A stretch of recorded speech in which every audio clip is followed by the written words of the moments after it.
Amados, nós vamos ler a palavra de Deus lá em Apocalipse, capítulo 2, verso 29.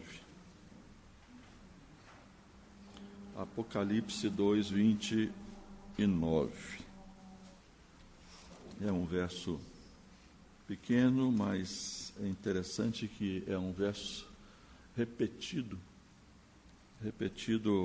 a todas as igrejas da Ásia. E diz assim: quem tem ouvidos, ouça o que o Espírito diz às igrejas. Amém.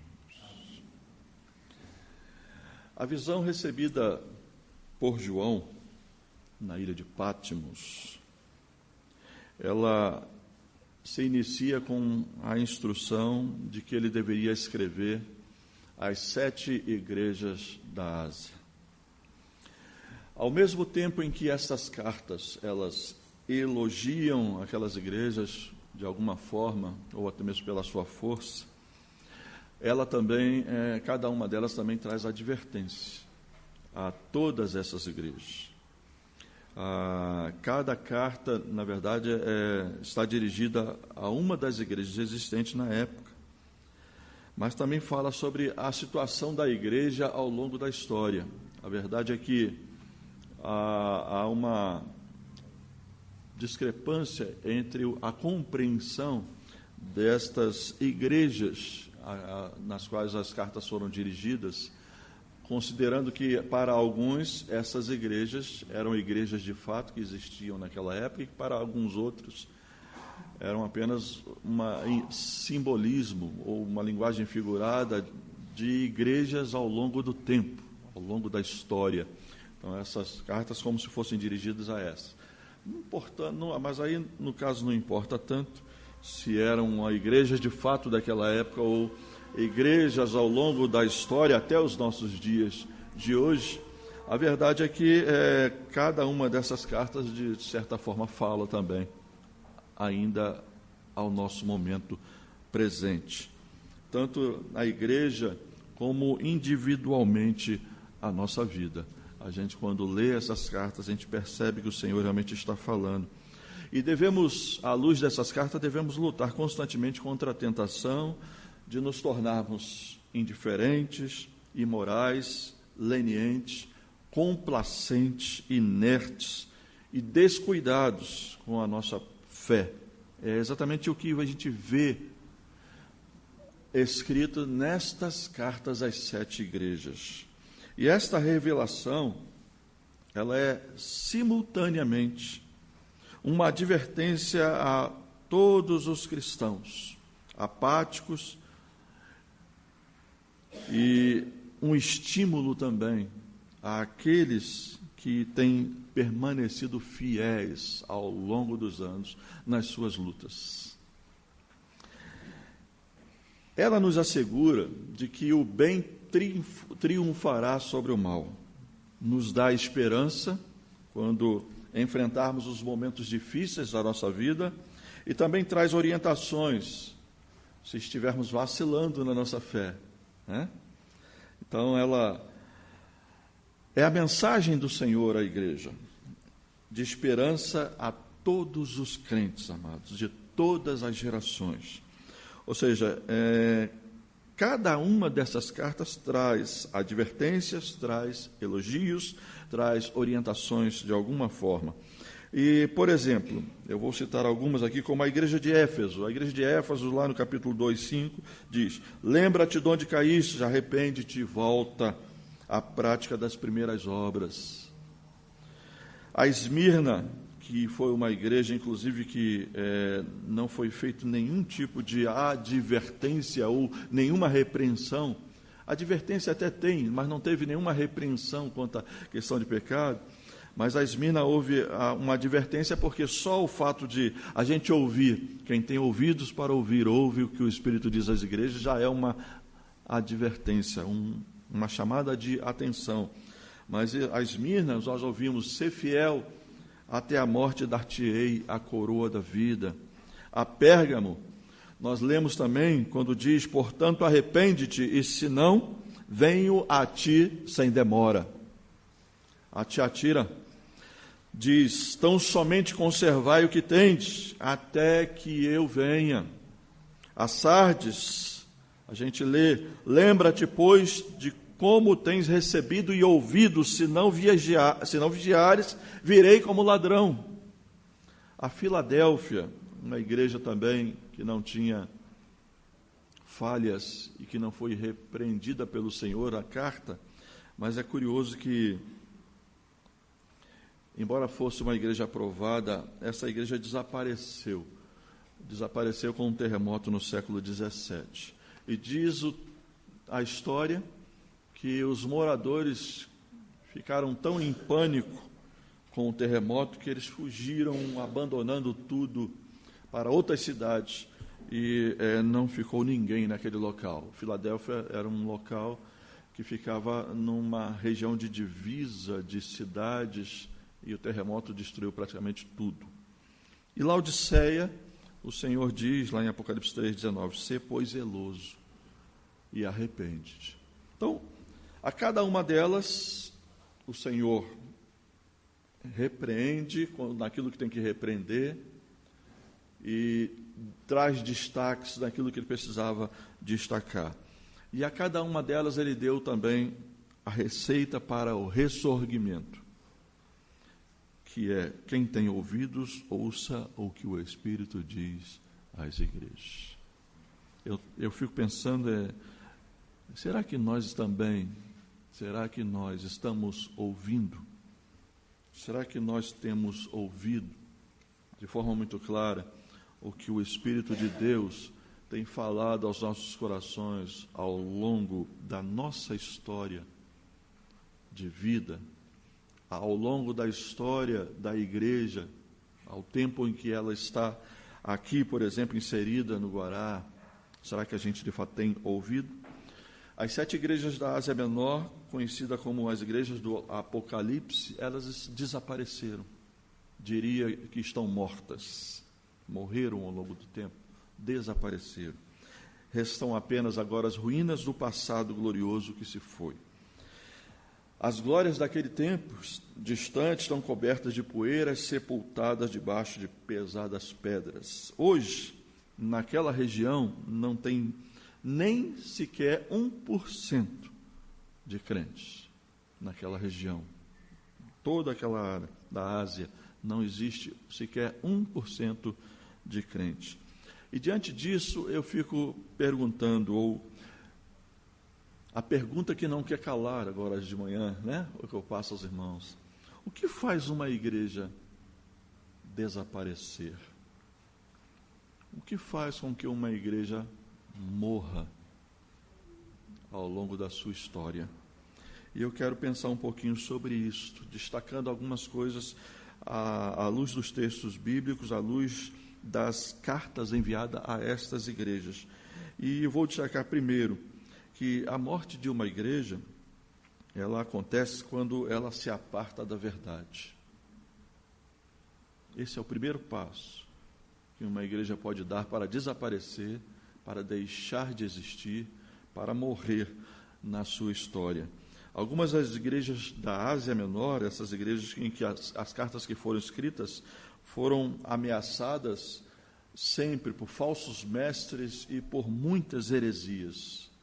Foi o caso da igreja de Pérgamo e de Tiatira, que deram guarida perniciosa à doutrina de Balaão e se corromperam tanto na teologia quanto na ética de suas vidas. E a gente vê isso no capítulo 2, 14 e 20. Eu não vou ler os textos, depois os irmãos leiam as 7 cartas às igrejas, os irmãos vão perceber com clareza tudo isso. Uma igreja, ela não tem antídoto para resistir à apostasia e à morte quando a verdade é abandonada. E o Senhor Jesus, lá em João 17:17, ele diz: santifica-os na verdade, pois a tua palavra é a verdade. Então, isso me faz compreender claramente que quando a gente abandona a verdade, significa que nós estamos abandonando de forma clara os ensinos da palavra de Deus, estamos relegando a palavra de Deus, estamos deixando de lado a palavra do Senhor. E temos visto, irmãos, esses sinais de forma muito clara nas igrejas dos dias de hoje, principalmente na Europa, nos Estados Unidos e também até mesmo no Brasil. A gente tem muitos templos com nome de igreja, mas, lamentavelmente, muitas igrejas já deixaram de ser igreja há muito tempo, porque elas não estão baseando a sua vida, a sua conduta, os seus princípios na palavra de Deus. Como a gente já ouviu expressões da igreja a gosto do cliente. Já ouviram essa expressão? Igreja a gosto do cliente. Tem igrejas que trabalham assim. Elas trabalham de acordo com aquilo que o grupo que a frequentam tem como visão, enxergam a respeito da vida, acham que é melhor, e isso acaba fazendo com que fujam à verdade, a palavra de Deus. Então, algumas denominações históricas, amados, elas estão se embreando pelo liberalismo, misturando-se com o misticismo e abandonando a sã doutrina, abandonando a palavra de Deus, a verdade do Senhor. O resultado disso é inevitável. Algumas dessas igrejas, elas acabam se esvaziando completamente, ou algumas outras crescem de forma estrondosa. E é muito difícil, às vezes, avaliar quando uma igreja está bem. É muito difícil para nós avaliarmos quando uma igreja está bem. Só o Senhor tem a capacidade de discernimento para poder julgar uma igreja como Ele o fez com aquelas 7 igrejas. É muito difícil para nós. Nós vemos igrejas crescendo de forma estrondosa hoje, nos nossos dias, assim como igrejas que não crescem de jeito nenhum. Elas estão bem espiritualmente diante do seu Senhor? Não sei. Só Deus para julgar isso. Mas é fato que há muitas igrejas abandonando a verdade. Há muitos crescimentos sem compromisso com a verdade e com a santidade de vida.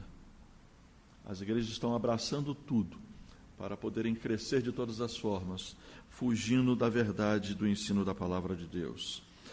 Outra coisa que vou destacar aqui é que a morte de uma igreja acontece quando ela se mistura com o mundo. Óbvio, isso aqui é uma coisa óbvia, porque se você abandona a verdade, se você não se compromete com a verdade, com a palavra de Deus, obviamente que você começa a se misturar com o mundo que aí está. A igreja de Pérgamo, ela estava dividida entre a sua fidelidade ao Senhor e seu apego ao mundo.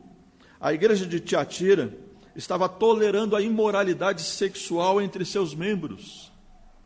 Vejam o que estava acontecendo no seio daquelas igrejas. Na igreja de Sardes, não havia heresia nem perseguição, mas a maioria dos crentes estavam com suas vestiduras contaminadas pelo pecado, como está lá em Apocalipse 3, 2 e 4. Então, a vida, eu queria destacar até esse verso 2 aqui, do Apocalipse 3, em relação à igreja de Sardes, que diz assim: fica alerta e fortalece o que ainda resta. Olha só, hein? Fica alerta e fortalece o que ainda resta. E estava para morrer, porque não tenho achado tuas obras perfeitas diante do meu Deus. A integridade daquela igreja estava manchada. Aquela igreja, na verdade, ela estava falhando na sua vivência diante do seu Deus, no seu modo de vida, por causa das misturas que havia em relação aos princípios que o mundo oferece. Uma igreja que flerta com o mundo para amá-lo e conformar-se com ele, não permanece jamais, de forma alguma. Não consegue resistir ao longo do tempo, como igreja do Senhor. E o Apocalipse 2:5, em relação à igreja de Éfeso, diz lá que o seu candeeiro será apagado e removido. Irmãos, isso é sério. O seu candeeiro será apagado. O candeeiro é a luz. O papel da igreja é ser luz. Então, o que o Senhor está dizendo aqui é que isso será extinto. é que se extinguirá a função da igreja, a missão da igreja, o papel da igreja diante do mundo, porque ela se contamina tanto com o mundo, ela deixa de ser luz, acabou, cessou. Ela não é mais referencial para o mundo, ela passa a ser igual ao mundo. E o Senhor não está ali, não habita ali, Ele não convive ali onde o pecado ele habita. O Senhor não habita onde há pecado. Por isso a gente tem batido muito ao longo deste mês sobre a importância da santidade de vida. Todos os domingos temos falado sobre isso: vida santa, vida separada, vida dedicada, vida consagrada, vida em fuga constante do pecado. E temos que fugir do pecado que tão de perto nos rodeia, tentando nos tragar. Terceira coisa, a morte de uma igreja acontece quando ela não discerne sua decadência espiritual. A igreja de Sardes, engraçado, né? No capítulo 3, verso 1, olha só. Assim diz aquele que tem os 7 Espíritos de Deus e as estrelas: conheço as tuas obras, tens famas de estar vivo, mas está morto. Tem famas de estar vivo. Imaginando, né? Que igreja é essa, né? A igreja devia ser uma igreja assim, todo mundo olhava para ela, né? E achava assim: nossa, aquela igreja é maravilhosa, aquela igreja é fantástica, eu quero ir para aquela igreja, né? Deve ser a igreja que todo mundo quer estar. Mas fama de estar viva, mas era uma igreja que estava morta. A igreja de Laodiceia considerava-se rica e abastada, mas na verdade, nos diz o capítulo 3, do verso 17, que era pobre, miserável e nu. Achava-se rica, achava-se, né, a tal. Aliás, os jovens fizeram a programação aqui, a partida especial deles aqui, eu achei muito interessante. Eu vou destacar aqui um verso que eles leram no final do capítulo 17 de Lucas. Assim também vós, quando fizerdes tudo o que vos for ordenado, dizei: somos servos inúteis, fizemos somente o que devíamos fazer. Somos servos inúteis. Não esqueça disso, irmãos, repita sempre: somos servos inúteis, para você de repente não se achar como Sardes, Laodiceia, que se achava o tal, né? Aliás, só tem uma pessoa na face da Terra, tirando aqui a questão de igreja, né? Você vê só, né? Nós vivemos num planeta que tem 7 bilhões e acho que 400 milhões de pessoas. E aí, será que a gente dá para se achar o tal? Só tem um sujeito que disse que quando nasceu, Deus olhou lá de cima e disse assim: esse é o cara. Esse é o Romário, né? Mas é se achar demais, né? Veja bem, uma pessoa no meio de 7 bilhões e 400 milhões de pessoas se acha alguma coisa? Como? Que arrogância é esta? E tem mais. A gente vive num planeta que é um pontinho no meio de uma galáxia de 100 bilhões de estrelas, de 100 bilhões de outras estrelas como a nossa. E mais, a nossa galáxia, ela é um ponto no meio de 200 bilhões de galáxias que, segundo a ciência, tem no mundo. Agora, você imagine você. Imagine você dentro disso. Aí o profeta Isaías diz que nós somos como um nada. Aquelas igrejas se achavam. O pior doente é aquele que não tem consciência da sua enfermidade. Nós não podemos de forma nenhuma se achar, amados. Temos que ter cuidado para estarmos nos olhando sempre no espelho, olhando para dentro de nós mesmos, fazemos uma reflexão da nossa própria vida constantemente. Por isso é que lá quando celebramos a ceia, e a orientação da palavra de Deus é exatamente esta: cada um examine-se a si mesmo. Temos que estar examinando a nossa vida constantemente para ver se estamos de fato bem, fiel ao Senhor na sua palavra, na nossa vivência, não só no ler a palavra, mas no praticá-la também, para não estarmos também no declínio espiritual, achando que estamos bem. Uma igreja nunca está tão à beira da morte como quando se vangloria diante de Deus pelas suas pretensas virtudes, pretensas vitórias, e nós temos que ter cuidado com isso. Cuidado, aprenda a discernir a sua própria vida diante do seu Deus. Quarto, para a gente ir caminhando, irmãos, cada hora. A morte de uma igreja acontece quando ela não associa a doutrina bíblica com a vida. A igreja de Éfeso, ela foi elogiada por Jesus pelo seu zelo doutrinário. É interessante, mas foi repreendida por ter abandonado o seu primeiro amor. Ela tinha um zelo doutrinário, conhecia o que o Senhor tinha na sua palavra, ensinava na sua palavra, conhecia os ensinamentos da palavra, mas a vida não refletia isso de fato. Tinha doutrina, mas não tinha vida. Ortodoxia, mas não tinha ortopraxia. Teologia boa, mas a vida não tinha nada de piedosa.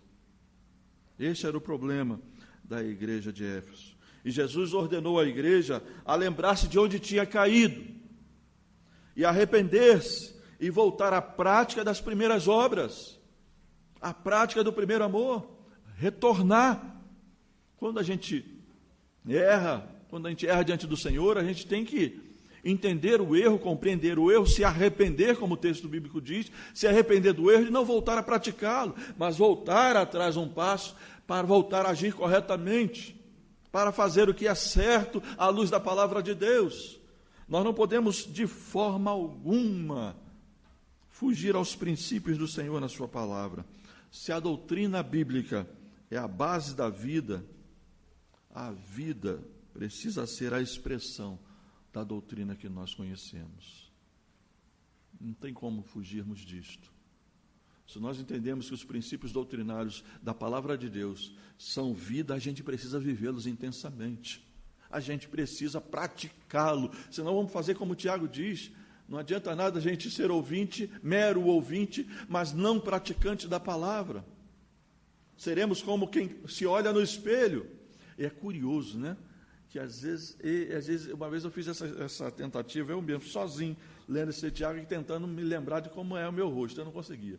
É difícil demais a gente lembrar da gente mesmo, a nossa fisionomia é incrível, a gente se olha no espelho todo dia, a ver como é que a gente esquece com facilidade. E o que o Tiago está querendo mostrar é exatamente isso, como nós estamos propensos a nos esquecermos tão facilmente do ensino da palavra e deixarmos os princípios doutrinários da palavra de Deus e não vivê-los, isso é que é o pior. Não adianta a gente saber, não adianta a gente conhecer, não adianta saber que está escrito lá, a gente tem que viver o que está escrito lá.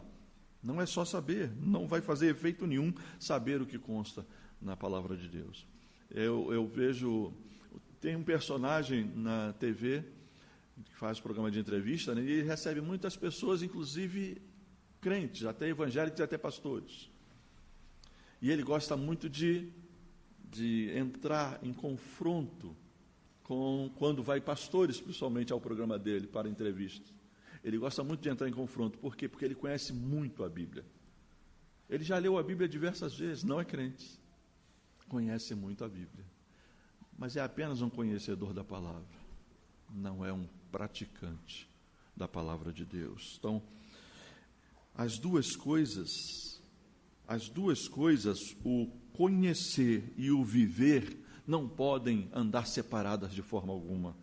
Uma igreja viva tem uma doutrina e vida, tem doutrina e vida, ortodoxia e piedade, e é assim que tem que ser com a igreja do Senhor. Nós não podemos de maneira nenhuma abandonar na nossa vida prática os ensinos bíblicos, os princípios doutrinários da palavra do Senhor. E por fim, o quinto, a morte de uma igreja acontece quando lhe falta perseverança no caminho da santidade. Vejam que as igrejas de Esmirna e Filadélfia foram elogiadas pelo Senhor e não receberam nenhuma censura. Mas, num dado momento, nas dobras do futuro, essas igrejas também desapareceram, perderam sua relevância, sumiram ao longo do tempo. Então, não basta começar bem, é preciso também terminar bem. É preciso que a gente vá até o fim naquilo que nós iniciamos diante do Senhor. Eu me lembro de Salomão. Salomão começou bem. A primeira postura dele diante de Deus foi de pedir sabedoria. Deus se alegrou com o pedido de Salomão, e Deus deu a ele sabedoria, e foi um grande rei, um homem muito sábio, e Deus lhe deu muitas riquezas. Ele não pediu riqueza, mas Deus lhe deu a si mesmo. Deus lhe deu muitas riquezas, porque o primeiro pedido dele ao Senhor foi o melhor pedido de todos, e Deus se agradou disto. Começou bem, mas a palavra de Deus diz que ao longo do tempo, com os seus casamentos, com os seus pactos com outros reinos, ele começou a decair, e ele acabou mal diante de Deus, porque Deus não se agradou no final de sua vida. Começou bem e acabou mal. Falhamos muitas vezes ao passar o bastão da verdade para a próxima geração. Um recente estudo, amados, revela que a terceira geração de uma igreja já não tem mais o mesmo fervor da primeira geração. Isso, um estudo que foi feito recentemente mostra isso. É incrível isso. Isso nos faz a ficar atento, cuidadoso, porque não podemos apenas começar a carreira, mas temos que terminá-la bem, guardando a fé que nos foi confiada. Por isso é que o apóstolo Paulo, escrevendo a Timóteo, lá no capítulo 4, 2 Timóteo 4,7, diz: combati o bom combate, terminei a carreira e guardei a fé. Vejam que a gente precisa levar com seriedade a nossa vida com Deus, para que a próxima geração também leve com a mesma dedicação, com o mesmo afinco, para que a terceira também, e a quarta e a seguinte, para que permaneça firme a igreja do Senhor no exercício da sua responsabilidade, do seu compromisso, da sua fé diante do seu Deus. Como será a igreja, a nossa igreja, irmãos, nas próximas gerações? Como será a nossa igreja nas próximas gerações? Já pensou sobre isto? Nós estamos construindo um templo maravilhoso, um templo bonito, legal, mas o templo, ele é só um templo, não é nada. As vidas que vão estar ali é que são importantes. E essas vidas é que precisam receber, de fato, os ensinos da palavra, se firmarem nessa palavra e permanecerem nessa palavra, para que as próximas gerações também fiquem firmes no Senhor. Que tipo de igreja deixaremos para nossos filhos, nossos netos? Que tipo de igreja deixaremos? Vimos aqui 7 cartas, 7 igrejas, algumas delas falhando na sua vida com Deus, outras 2 ainda firme na sua vida com o Senhor, mas ainda assim desapareceu ao longo do tempo.